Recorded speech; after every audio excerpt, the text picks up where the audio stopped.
Good morning, Rotarians and guests. Uh, Welcome to our regularly scheduled Wednesday morning meeting of the Rotary Club of Hudson. My name is Tom Tobin. I'm your Sergeant of Arms, and I'm so happy to see you all today. Today is December 17th. And I'm just going to remind everybody, I'm reminding myself, this is kind of like an affirmation. No Rotary next week, no Rotary the following week because of the holidays. So don't show up here. Uh, we have some guests this morning. I didn't catch everybody's name, so I just please, everyone, make our guests welcome this morning. I see a couple gentlemen down here, and I think that we have a few others around here as well. So thank you for being with us today. And I think it's for our usual, this very special meeting that we have every year. Um, so. Let's see, I'm going to start it out with the invocation. If I could have Mr. Sogan step forward. Okay. Boy, does he look good, huh?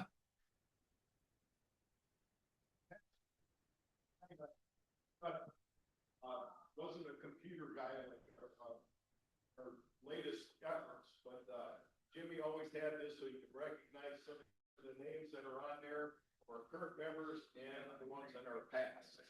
Yeah. So Ed's passing around the old sign-up sheet for Santa on the Green. An old one. Ed will give this to you. Oops. As my dad's calling me. Hold on a second. Hey, Dad, can I call you right back? Okay. I'll call you back. It's starting Rotary. Okay. It's actually my mom. Oh, shoot. All right. Hang on a second. I'm going to find it here. Technology. Yeah. Mom's come first. All right. There we go. Couple things before I get started. Again, make sure you pace yourself during the holidays. Don't get carried away. I try to keep it low key, so keep this whole thing going here. Okay. Okay. Center it there for you. Is that close enough? I hope. Let me shrink it a tiny bit. There we go. Okay. Okay, Rotarians, help us today to see our opening prayer as conversation, really believing you hear us, you care about what we say. Remind us that you are the perfect Father who listens carefully to his children and desires the very best for us. We thank you for this family of Rotarians to which we belong and ask that you bless us as we meet together. Amen. Amen. And Ed, since you did such a good job, you get to do the pledge too. Okay. Pledge allegiance. I pledge allegiance to the flag of the United States of America and to the republic which stands one nation under God, indivisible, with liberty and justice for all. And the four-way test. The things we think, say, and do. Number one. Number two. Number three. Building better friendships. And number four. Sir. Ho, ho, ho, ho, ho. Check out the belt and suspenders. That is a look that yeah. Thank you very much. Good job, Miss.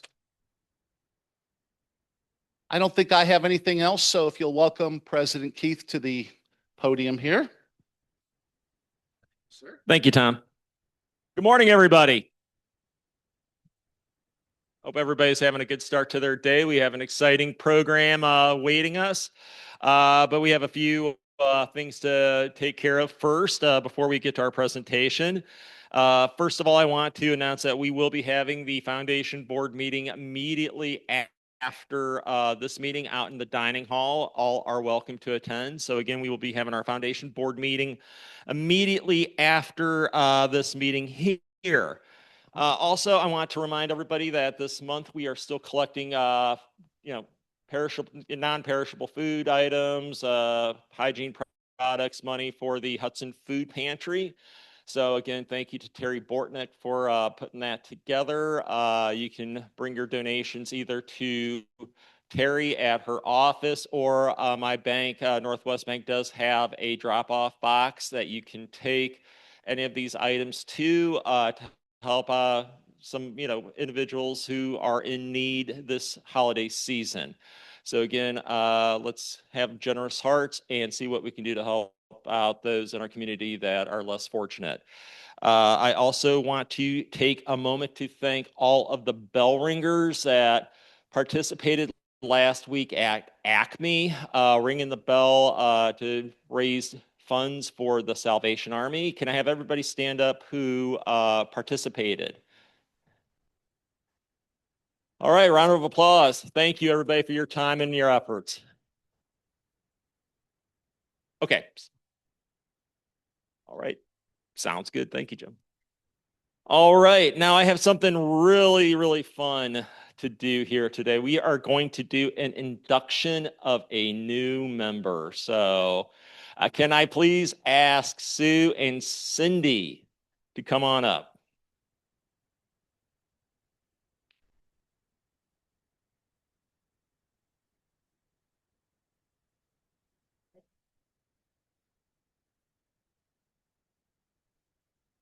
We'll go over here to the barn. There you go.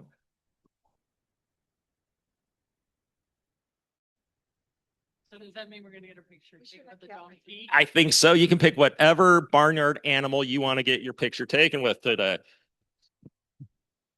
Exactly. Wait, what Cindy doesn't realize is this is standard for all inductions, is that we do have this. All right. So, fellow Rotarians, it is the duty of our Rotary Club to add new members from time to time so that we may not only increase our usefulness and influence as a club, but also to extend the spirit of Rotary throughout the community. Today, I welcome to our ranks and admit to membership Cindy Kama. Cindy, you have been elected to membership in this club because your fellow members believe you to be a worthy representative of your calling and also to possess qualities that will permit you to exemplify the true spirit of Rotary in the public, business, social, and private life. I wish to impress upon you that you have been admitted not only to the Rotary Club of Hudson, but to a worldwide association. And by virtue of your membership in this club, you will be welcomed into the Fellowship Rotary Club in the world. The honor and privilege of Rotary membership carries with it duties and obligations. You will be expected to attend club meetings regularly, to perform your share of club service, and to place your knowledge and talents at the disposal of the club in its task of carrying the principles of Rotary into daily life of the community. I ask all members to rise, please. Cindy, in the name of the Rotary Club of Hudson, I now formally admit you to membership in this club, and your sponsor, Sue, will now affix our pin to your beautiful Guardians jersey.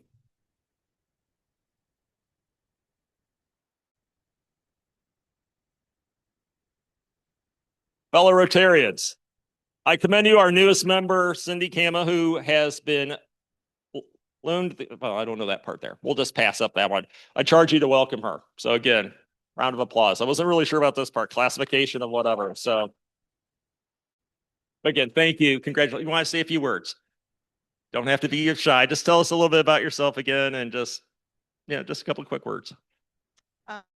Hello, everybody. I really enjoyed my time getting to know all of you at Rotary. I love coming here. I love getting involved with all the activities. And when I retired, I said, I'm going to do some fun things that I never, got a chance to do. And this is my funnest thing. I really enjoy all of you. So thank you. Thank you, Cindy.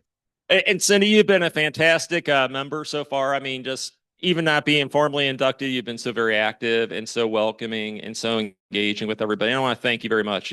You've really enhanced our club by being part of it. So thank you. All right. The next thing that I have to announce is it's kind of like the yin and yang of life. So as we've inducted a new member, we are going to be saying goodbye to one of our members, and that is Ralph Day. So this is Ralph's last meeting. Want to come out here? Hi, Ralph. Ralph, thank you so much for being a part of our club all these years. We appreciate your service. We appreciate your guidance as a leader of the club, and we just want to thank you for being a part of it. Can you please say a few words about your time at Rotary? Uh, I had my first 10 years in Rotary in uh, Philadelphia. And I think I'm up to 20 years now. 20 years, so 2 decades with Rotary. So can we all stand and give a round of applause to Ralph? Ralph, thank you to for your service to our club and to Philadelphia. And we wish you the very best. We will sorely miss you, but our thoughts and prayers and our love go out to you and your family. And hopefully you'll be able to maybe stop by and see us from time to time. So again, all right. Thank you, Ralph. All right.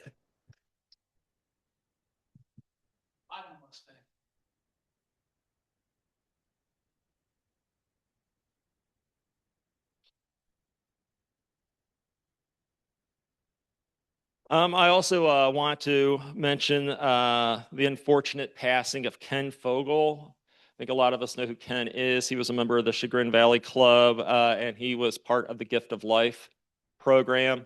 Died suddenly, very unexpected, very young. So he will be sorely missed.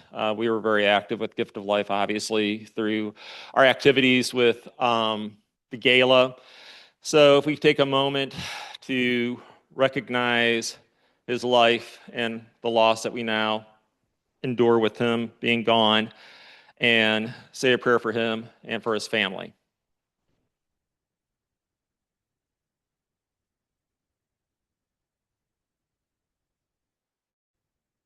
All right, thank you.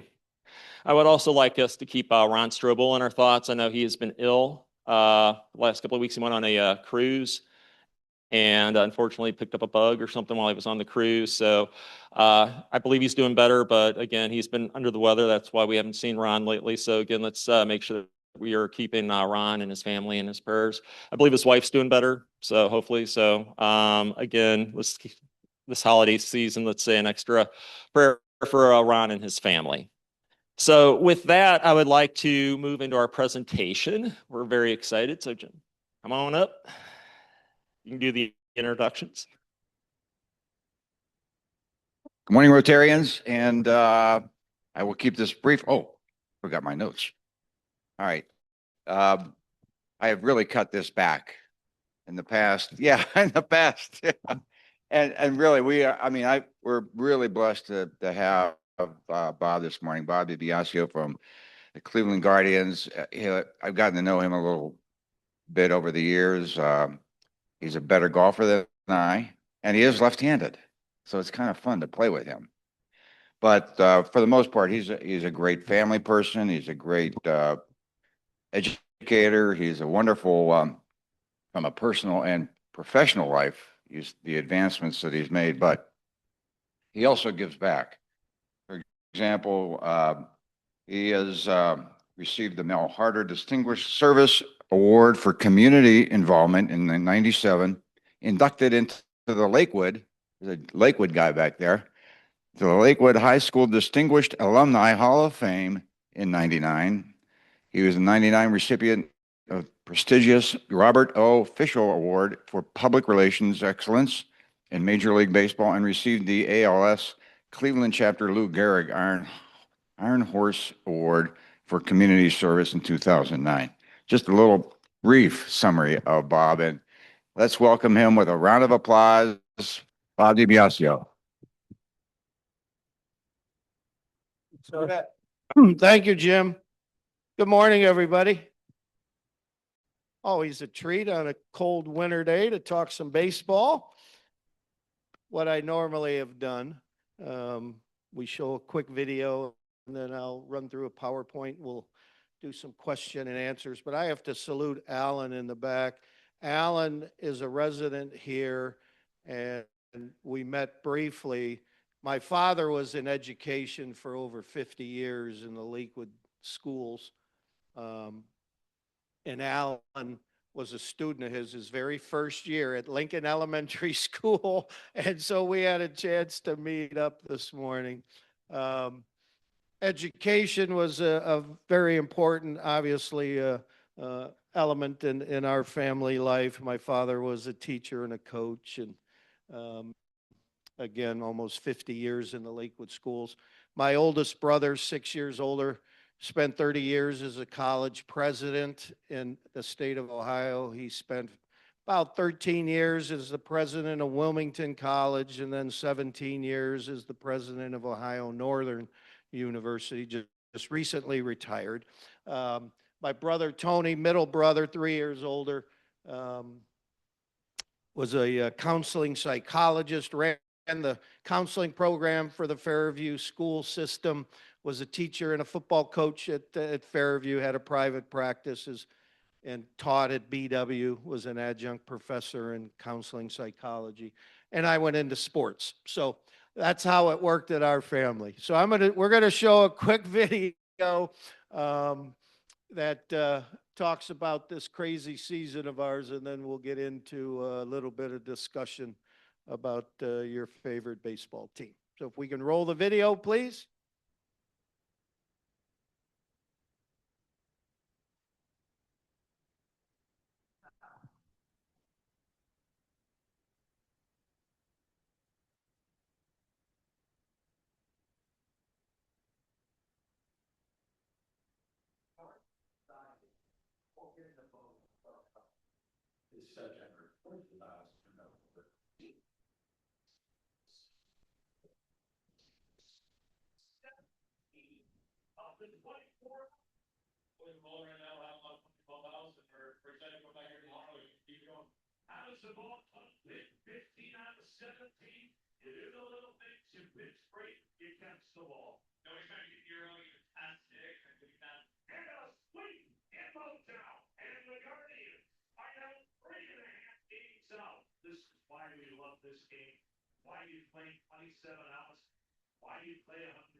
Yeah, we certainly did have some fun. Yeah, you got to clap on that. So if we could shift over to the PowerPoint, young man in the back. No, that's not the one. That's a little bit of a college education PowerPoint, social media. Now you want the one that is right below the video. We could do the four-way test again if you want. Yeah, we all believe in that. There you go. Thank you. All right, so that video showed you that we did something rather historic this past year. We were down 15 and a half games, and all of a sudden we end up taking over the American League Central Division. Never happened before. A 15 and a half game streak being, or a 15 and a half game deficit being overcome. Also in the month of September, 11 back. So if you look at this, on July 6th, it was not a good time. We had just lost 10 in a row. We're not used to that the last 13 years. That's a long time in baseball, 13 years, where a team of ours really struggled. And so we lose 10 in a row. We're under 500. We're 11 and a half games back. We had just got swept by the Tigers, and we were headed to Houston. Houston had just swept the LA Dodgers.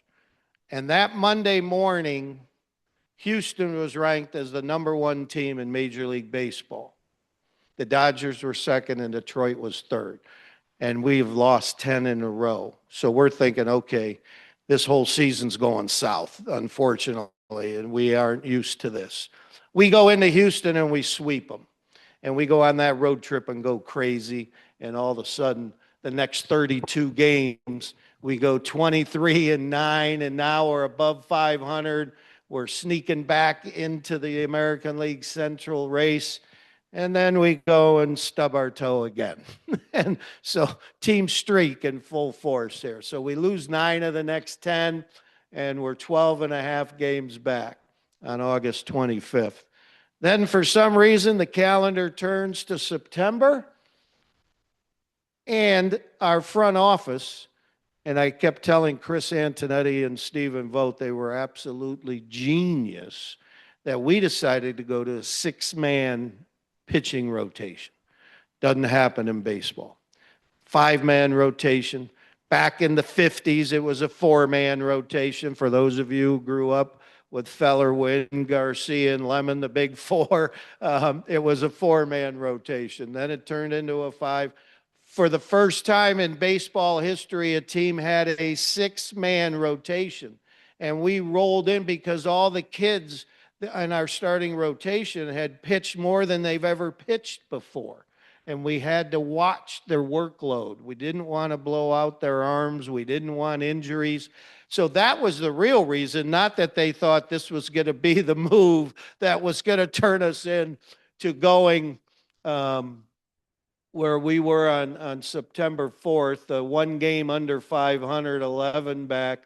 And then we go 19-4 the rest of the way to win the division. Those last 2 games at Progressive Field, Brian Rocchio hitting the foul pole to win the game. I mean, just some remarkable, ridiculously remarkable baseball. The problem with our sport is you fight hard and you get to the postseason, and if you're not the last team standing, your season comes to an abrupt halt, and it's horrible. The feeling is absolutely horrible.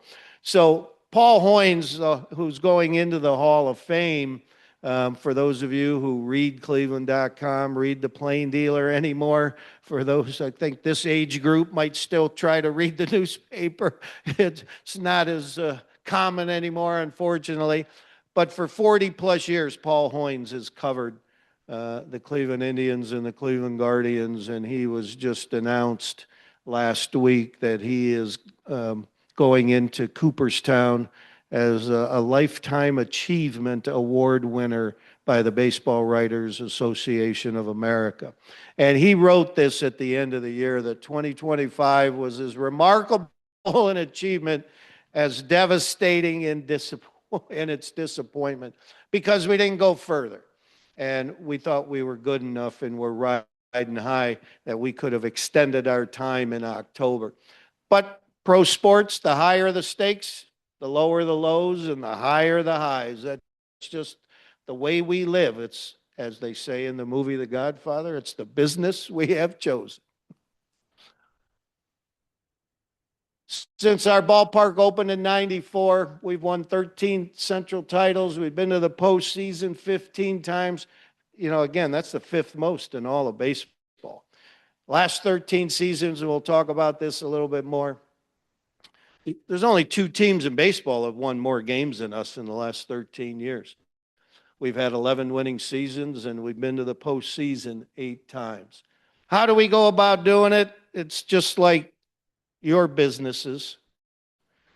It's all about people. We've talked about this in this room before.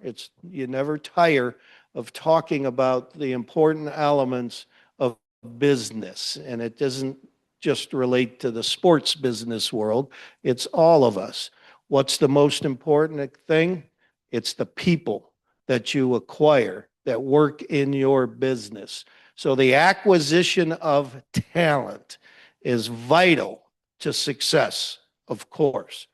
But it's mostly important is the development of that talent, providing every resource possible to the people that work for you or work with you and make them the best they can absolutely be, and then having the confidence in them to give them the opportunity to be the best they can be. So for us in baseball, it's all about us with our scouts around the world, finding the best talent in the world, developing that talent, providing every resource, and also providing them the chance to get to where they have Cleveland across their chest and have some fun. The Dolan ownership, 26 seasons now. They're the longest tenured owners in the history of our franchise. Third most wins in the American League. So I'll let you judge whether or not, and I would ask you, don't listen to sports talk radio. They don't know what they're talking about. I would ask you to judge whether or not the Dolan ownership has been successful or not. I know we haven't crossed the finish line and won a World Series. We've had opportunities to do so. We put ourselves in a position to play in October rather regularly, and I think that's all you can ask of your baseball team, especially in the economic realities of Major League Baseball today. They are the longest tenured stewards in franchise history. As I mentioned, third most wins in the American League. Only the Yankees in Boston have more wins than us in the last more than quarter of a century of baseball. That's pretty good. And we have the sixth most wins in all of baseball in the last quarter of a century. There's only two small middle market teams in the top six, us and St. Louis Cardinals. The rest, obviously, the big boys that can spend wildly. This is where we spend our money. We have 7 campuses. So to give you the breadth of who we are and what we do, as I mentioned, we have scouts all around the country, or all around the world trying to find the best talent. We operate these 7 facilities: Progressive Field, Goodyear, Dominican Republic Complex, 4 minor league teams. Every team, there's a situation in baseball right now where the economic realities are just off the charts. The disparity of payroll, for example, last year, Los Angeles Dodgers were able to pay $469 million with their payroll, including $100 million plus luxury tax. So that 469 includes a luxury tax payment of over $100 million. That $100 million just in luxury tax was higher than 4 teams' payrolls. Not us, but 4 teams, the Marlins, the Tampa, a few others. The lowest payroll team in baseball were the Marlins at $69 million. So there was a $400 million disparity in payrolls. Our business is goofy, really goofy. So what have we tried to do? We've tried to create competitive balance in certain situations. One is now every team is only allowed 165 athletes. There was a time when a team could have as many as they wanted. Every team is now only allowed 4 farm teams. There was a time the Yankees had 10. There's competitive balance issue with international signing bonus. Every team has the same amount of money. It used to be a free-for-all. So obviously the Dodgers, Yankees, Boston, those guys could spend wildly in the Dominican, in the Pacific Rim to buy their players. And now everybody has the same pot of money. How you use that is up to you. You could give one 16-year-old kid from the Dominican Republic who's a heck of a shortstop talent, give him all your money if you want to sign him. Or you split it up amongst as many players as you want. But that's also part of the competitive balance. Let's try to get the acquisition of talent at least on an even playing field. We have more than 250 staff, state-of-the-art equipment. Nobody outspends us in this area. This is where Paul Dolan spends all our money. We can't sign a $30 million player. Thank you, dear. Very kind. We cannot afford a $30 million a year player. And I would ask you, if you are interested in our sport, find me a middle market baseball team that does that. You won't. So it's not unique to Cleveland, Ohio. The Pirates, the Reds, Tampa, Kansas City, Minnesota, Baltimore, et cetera, et cetera. There's 15 of us. None of us can do that. And so where do you separate yourselves? We separate ourselves by spending all our money on all of these complexes. For example, the Dominican Republic, I mentioned this before, but I love to always mention it a second time or as many times as I'm in front of people. A number of years ago, Chris Antonetti went to Paul Dolan and said, we need to upgrade our presence in the Dominican, the richest baseball talent in the world. Venezuela, Dominican, Puerto Rico, that area. And so Paul says, of course, how much is that going to cost? What do you want to do? I want to build a whole brand new complex. It's probably going to be $13, $14 million. Ends up being $17 million. The finest facility in the Dominican Republic. Paul then says to Chris, how many of these kids will live at the complex? About 88 kids come from dirt floors, no electricity, many of them. They're now living in a dorm, hot water, 3 meals a day, strength and conditioning, getting an opportunity to better their life. Paul says, how many of those kids will wear Cleveland across their chest? Maybe 1%, if that. He said, you do me a favor. We need to have an educational component. Because if these young men are going to be a part of our organization, they have to be better men when they leave us than when they arrived. So every spring training, we have a GED program in spring training. Last year, there were 26 kids who got their high school equivalency diploma from the Dominican Academy. We set up a stage in our big meeting room in Goodyear, and Paul and Chris and Stephen vote as they walk by and get a little certificate with a bow on it, and they shake hands, and it's a pretty cool ceremony. But that's who you have as your owner. Paul Dolan cares about the kids because he knows that many of these kids, their dreams will never be realized to be on a big league team. But we want to make them better men. And so this is where we spend all of our money, and we believe in our young men. We draft specifically high character, talented kids. And we want to give them every opportunity instead of always trading for other people. We know these kids better than we know other teams' kids, which is why we obviously want to give them more of an opportunity. I'm going to stand at the door, and you have to say third when I leave. If you got it, this is the only thing you're going to learn today. Again, the last 13 years, think about it, 13 seasons in baseball. That's a long time.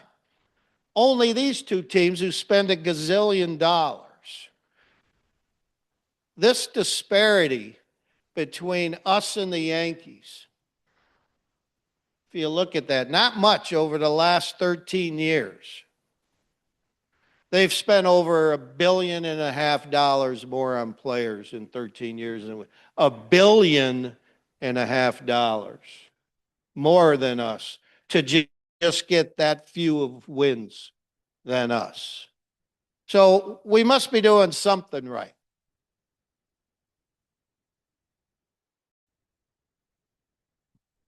Stephen Vogt, 2-time manager of the year in his first 2 seasons. Pretty remarkable.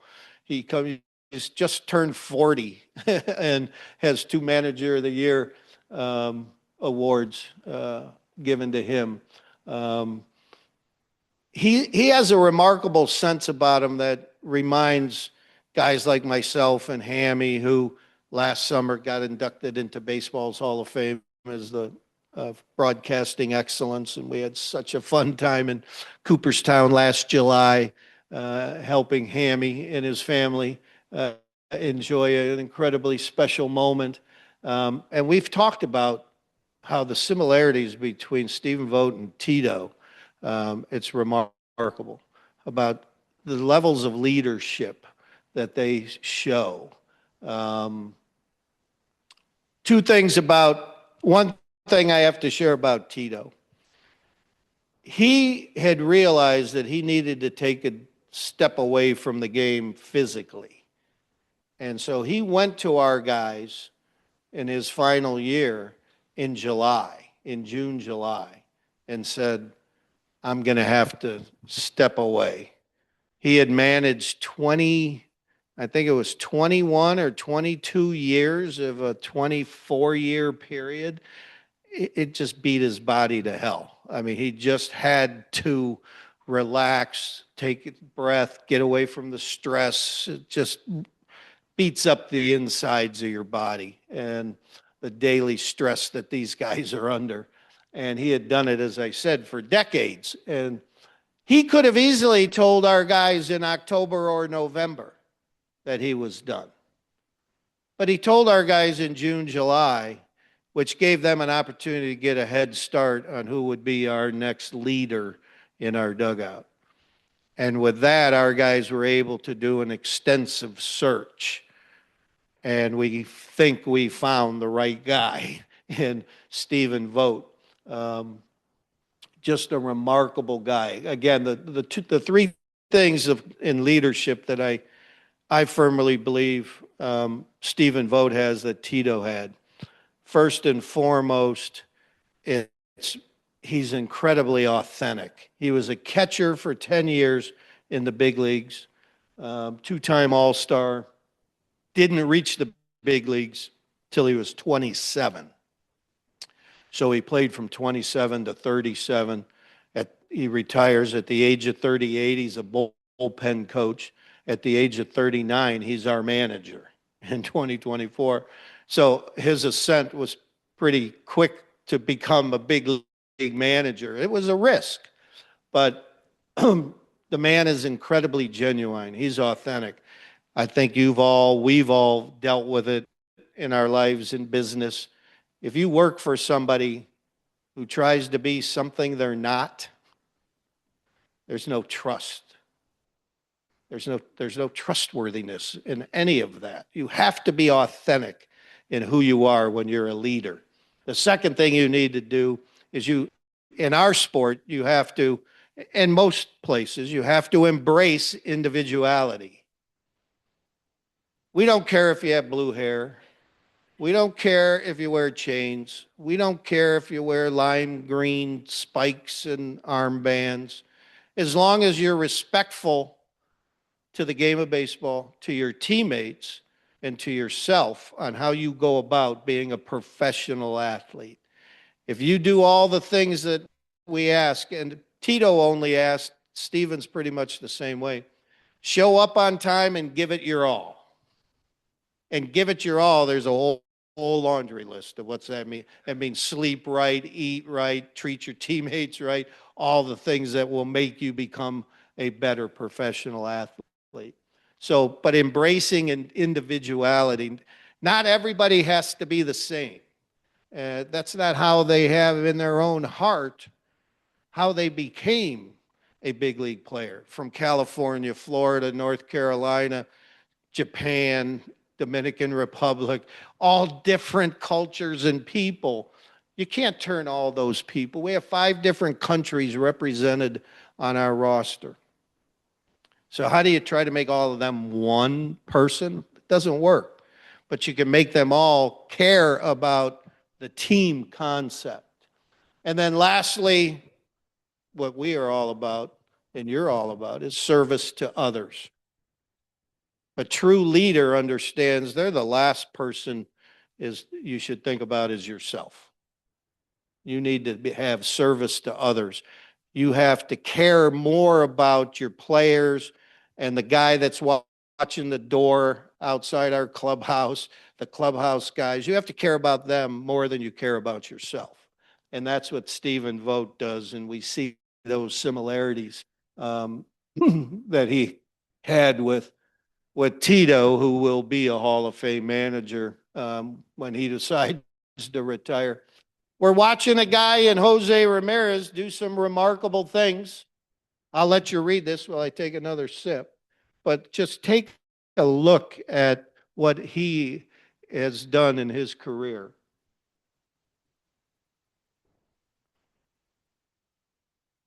Three more years. This year, next year, 2028, hopefully some more years after that, but he's got 3 more years under contract. So all those number 2s and number 3 will probably become number 1s. So he will retire as probably the best offensive player in the history of our franchise, which is saying something since we started in 1901. 7-time All-Star. We only have one 8-time All-Star in Bob Feller.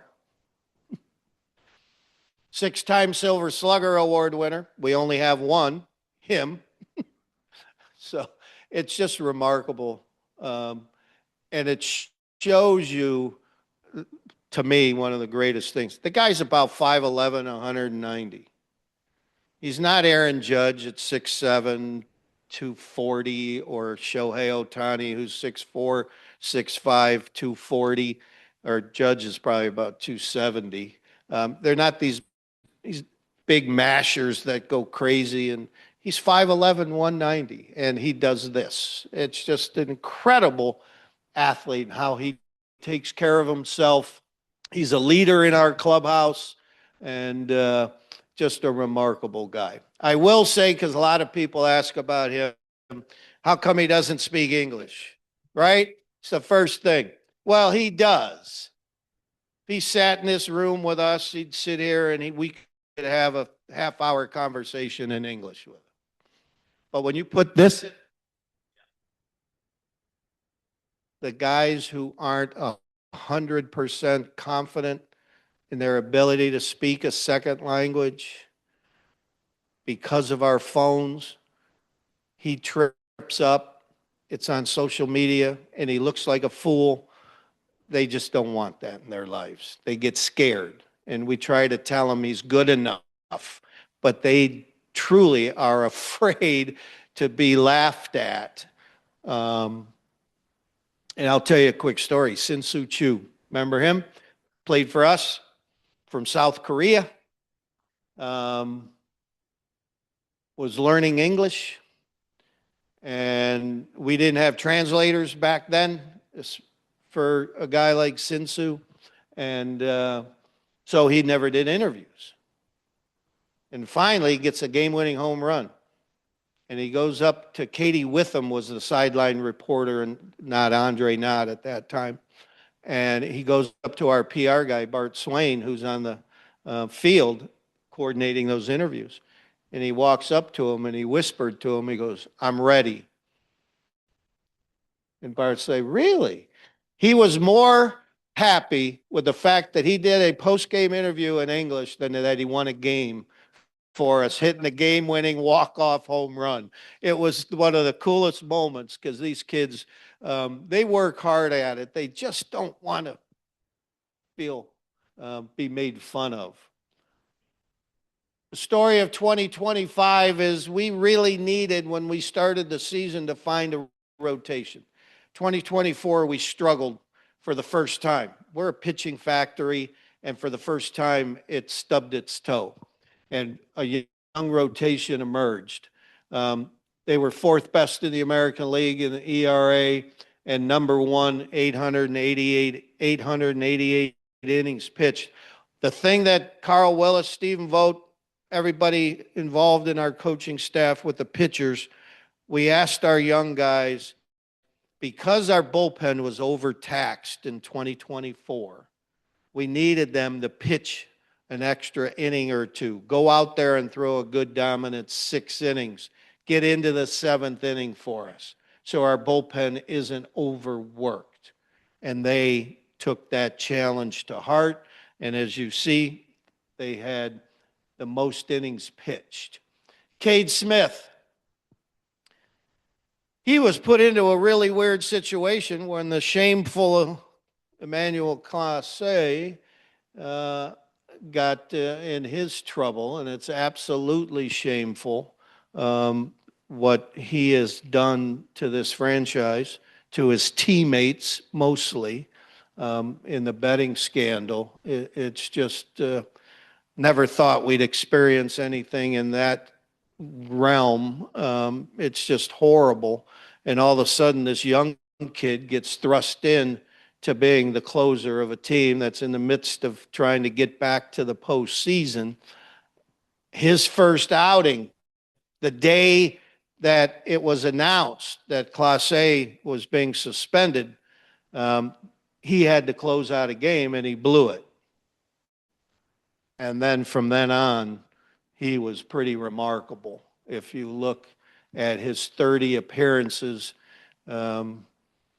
after July 28th, we go 25-5. He has 13 saves and 17 opportunities. He only walked 2. And then the final 15 games of the season, closing out the month of September when we got the run, he pitched in games, 15 games. We were 14-1, 8 saves of those 14 wins, and just didn't walk anybody, found his way. So therefore, this offseason, we're not looking for a closer. Every team in baseball, most every team is looking for a closer every year. Not us. We had Classe for those years. Now we turn it over to this young man from Canada, Western Canada. Wonderful young man, just a phenomenal kid. Rule changes. We've talked about the top 3. Universally, everybody's loving the game of baseball. The pace is better. There's more fun. There's more action on the bases. There's more offense. Baseball has done the right thing. Coming up this year, the automated ball strike system is going to be in play. The problem that people have seen in the newspapers and online, in social media, they call it robotic cameras coming to baseball, which make people think that there's a robot behind home plate, not a human being. And that's not true. There is a human being behind home plate, still an umpire calling balls and strikes. What the difference is the pitcher, the catcher, or the hitter have an opportunity to challenge the call. And you only have 2 challenges. And you have to do it within like 2-3 seconds. You can't look in the dugout to have the video replay system relay back to the manager or coach in the dugout who relays it to the hitter or the pitcher or catcher. No electronics involved in challenging a ball or strike. We did this in spring training last year. I love it. I think people are going to absolutely love it. What happens is within 2-3 seconds, a hitter will tap his helmet, giving the umpire the sign, I'm challenging that ball strike call. Or the hitter or catcher, the pitcher would tap his head, or the catcher would just tell the umpire, we're challenging that pitch. Only those 3, nobody else. On the scoreboard within less than 5 seconds. If you ever watch tennis, anybody in here watch tennis, when you see the ball line and you see the ball go on the line, it's exactly what happens on the scoreboard, the strike zone, and where the ball is. And if the ball is anywhere touching a line, it's a strike. And within 5 seconds, it's done. And you only get 2. If you're right, you get to retain it. If you're wrong, you only get 1. Now the issue is going to be, do you save it to the seventh inning, eighth inning? Do you do it with bases loaded and two outs and it's strike three when it could be ball four and it's the second inning? That's going to be the interesting aspect to what we're all about. A lot of fun stuff happening at our place ticket wise. We're calling our season ticket holders 10th teammate members now. Best seats, all the perks, 20-game plan, 40-game full seasons.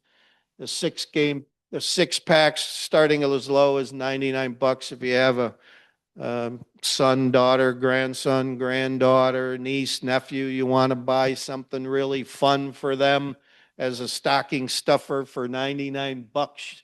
You could give them 6 games at our place. And if you want, they're either theme nights. So if you want to give them all Saturday bobblehead nights or Friday fireworks nights or however you want to do it, or you can let them build their own 6-pack. Same with our flex voucher plans, discounted prices on 20-game, 40-game, and you get to pick the games you want to do. We also have 10-game plans in our premium spaces. So if you want to do something extra special at our ballpark, brand new behind home plate Lexus Club, the Carnegie Club is phenomenal. It opened up last year.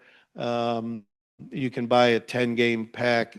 The Key Bank North Coast Social, up where the old Terrace Club used to be, you can buy a 10-game pack in there, and that's a phenomenal space. The kind where it's all you can eat and food and beverage, in addition to Echo Health Victory Club as well. So we have all of that available. So these are all the fun things that you expect from us throughout the year. And I'll leave this one up because we're in a service group.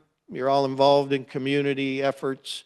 This is the breadth of what we do. We take it very, very seriously. The Dolan family is very involved, a 5-generational Cleveland family that's involved in the community. So this starts at the top with us, that service to others from a business perspective is so very important. We walk into City Hall or the Boys and Girls Clubs or the Cleveland Metropolitan School District, and we walk in and say, how can we help?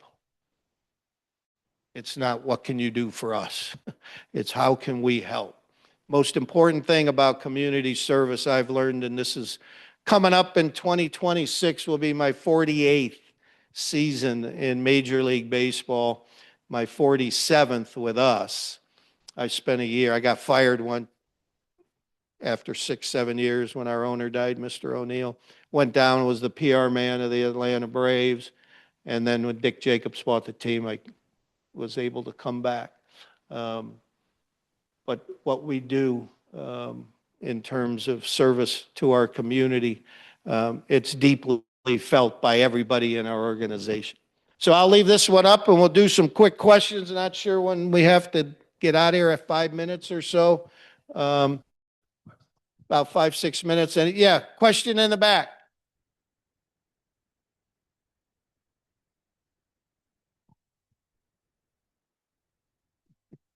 You always are our leadoff hitter. Hi, Bob. Thanks for coming this morning. What's my leadoff percentage on base? You're like Stephen Kwan. You do pretty damn well. By the way, Jim Redmond says hi. He couldn't Oh, make it. beautiful. Thank you. 2 quick questions so I can pass the putt. Whatever. So you mentioned something that the Indians, Guardians, whatever, don't go after players over $30 million. Yes. Is that for new players? Because isn't Manny Ramirez? Yeah. Jose. Jose's going to make 27. That's it? Yeah. 27. He signed a contract to stay with us. It's funny because the media called it a hometown discount. Wow. When you're talking that kind of money and the person that you're saying, yes, we're willing to give you $27 million to play for us, I'm not sure how much a discount that is when they say yes. He could have easily said, no, I'm going to be a free agent in test, but this is where I was, we signed him as a 16-year-old kid for $50,000 out of the Dominican Republic. So we are all he's ever known. And he wanted to stay. And all Paul Dolan did with him, they sat him down, and the agent got mad because the one-on-one relationship with a player to the owner, when you talk money, is not supposed to be done without their representative with them. But that's up to the player, because the player doesn't work for his agent. The agent works for the player. So most of the time it's reversed, that players do whatever their agents tell them. But Jose said, hey, this is my life. I want to listen to what the owner has to say. And Paul said, look, I can't pay you what you deserve. You've seen it. You've been here. You've seen players come and go get more money elsewhere. But I hope there can be a number that we can find that you find respectful. Because all I want to do is be respectful to you. Because you've earned the right to go out on the free agent and make as much money as you possibly can. But hopefully we can find a number. And they were able to find a number. It's a rarity to find an athlete, Yes. entertainer, whatever like that, that's very humble and is willing to accept less. Second question, and I'll pass the mic on to whoever wants it. And this one might be a little bit, you may have an answer, you may not. Tito, you mentioned he got burned out physically, mentally, the whole 9 yards. So kind of like Urban Meyer, who decided to go back into coaching after he had migraines and suffering mentally, whatever. All of a sudden, a big price tag comes around, and Urban wanted to coach the Jacksonville Jaguars. Right. Did any of that have to do with Tito? And before you answer that question, I thought of a nickname for Ramirez, which he probably already has, Mr. Hustle. He is Mr. Hustle. Yeah, he is absolutely Mr. Hustle. No, it had nothing to do with salary. We paid Tito good amount of money. Again, respectful for his position in the game of baseball. He just had to take a step away. He came into town the year that he was not managing, 2024, and Hammy and I and he went out to play golf. And in the parking lot afterwards, Hammy and I looked at each other and we went, he'll be managing next year. He's got to bounce to his step, because we were worried about him. He's single, so he could have gone home and gained 30 pounds because he eats like he's 15, pizza every night, watching basketball till 3 in the morning. He lives in Tucson, Arizona. He's got his daughter and grandkids there. But he ended up losing weight, working out a little bit more, doing his swimming regimen. We thought, we built him a Swimex at Progressive Field specifically for him, because that was his exercise. And we built one at Goodyear for him. Now we allow other people to use it, our players, but we built it just for him to keep him healthy. And we thought, oh, he's going to have to get in his car. He has a pool at his home up in the mountains in Tucson, of course, but it's not a Swimex where you get a better workout.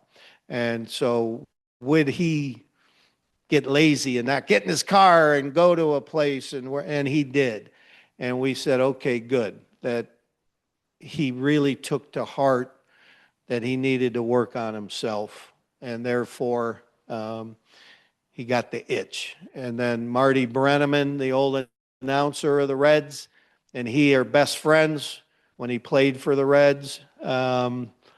Marty gave him a call as a go-between of the Reds organization, and that's how all that got started. So just glad he didn't go to the White Sox, because they're dysfunctional and Tito would have fixed them. Yes, sir. So a comment and a couple questions. The comment is just how great our announcing is. So I grew up in Chicago with Jack Brickhouse. Yes. So I've been spoiled. I've been to other towns, listened to games, and it's a very noticeable difference, Yeah. with him. But anyway, the two questions are into statistics. And one is with the pitch monitors. Yeah. do they, not as a get you, but really more for training, go back with umpires over a game to see how their calls? That's a very good question.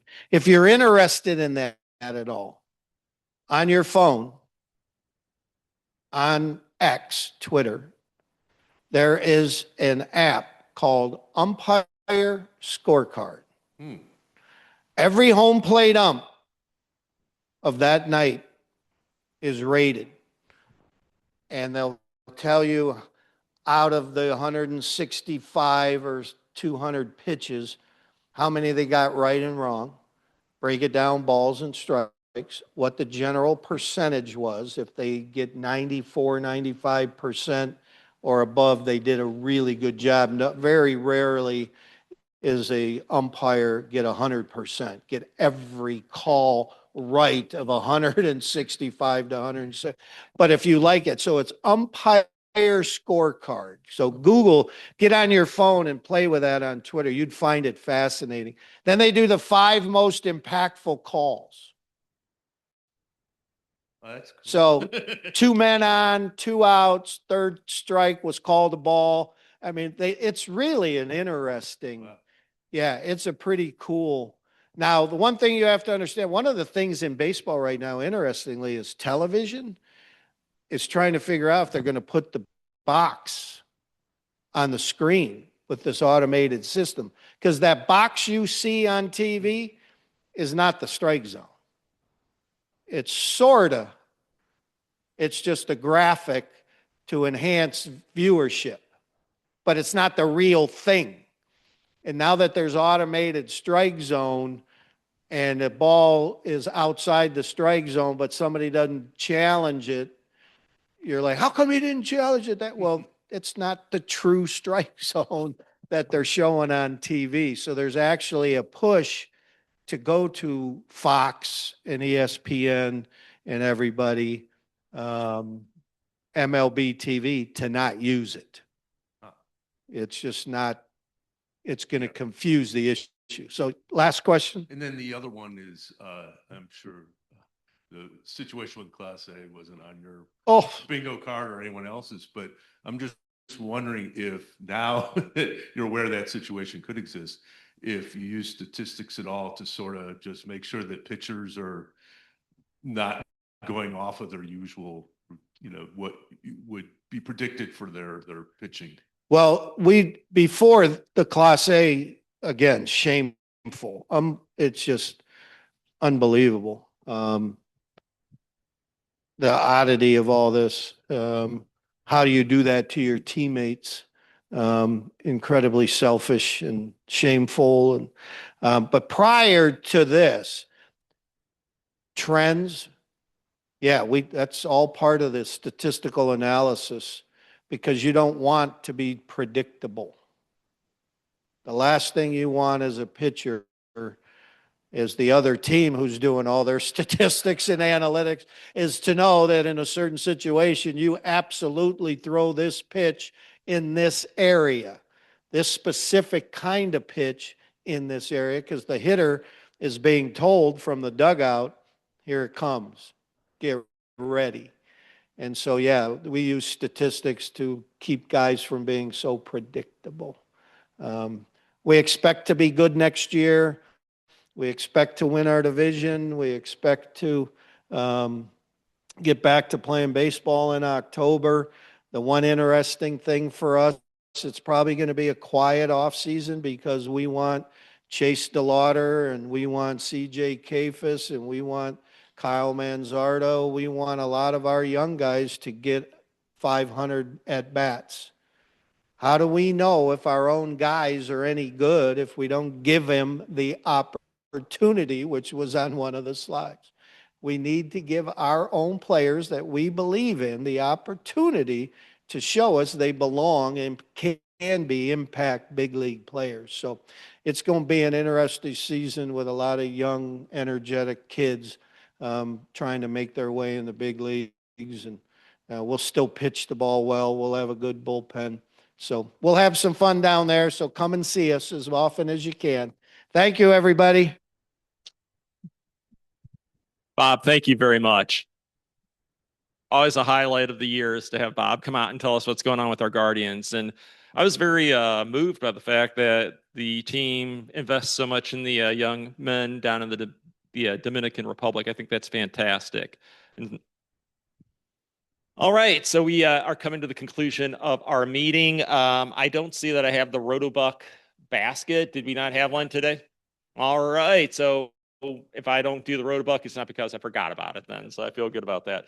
So in conclusion, we're in this holiday season, but I would be remiss if I didn't recognize that we are in the middle of the Jewish celebration of Hanukkah. So to James Field and his family, I wish you a very happy Hanukkah, and to all of our Jewish friends and family and Rotarians, again, a very happy Hanukkah. I asked James to give me a little bit of information regarding Hanukkah, and he was kind enough to send me some information he found on the internet, where basically he states that Hanukkah holds a very deep spiritual significance for the Jewish community. It symbolizes the triumph of light over darkness, freedom over oppression, and faith over adversity. So during the holiday, Jews will light the menorah, recite special prayers, and come together in unity and solidarity. So to conclude our meeting with our inspirational speech, I'd like to offer one in the spirit of Hanukkah, and this is from Rabbi Jonathan Sachs. There's always were two ways to live in a world that is often dark and full of tears. We can curse the darkness, or we can light a light. And as the Chassidim say, a little light drives out much darkness. May we all help light up the world. So with that, I wish everybody a very happy holiday season, a Merry Christmas, a happy Hanukkah, and a bright and blessed New Year. And in the immortal words of Tiny Tim from A Christmas Carol, may God bless us, everyone.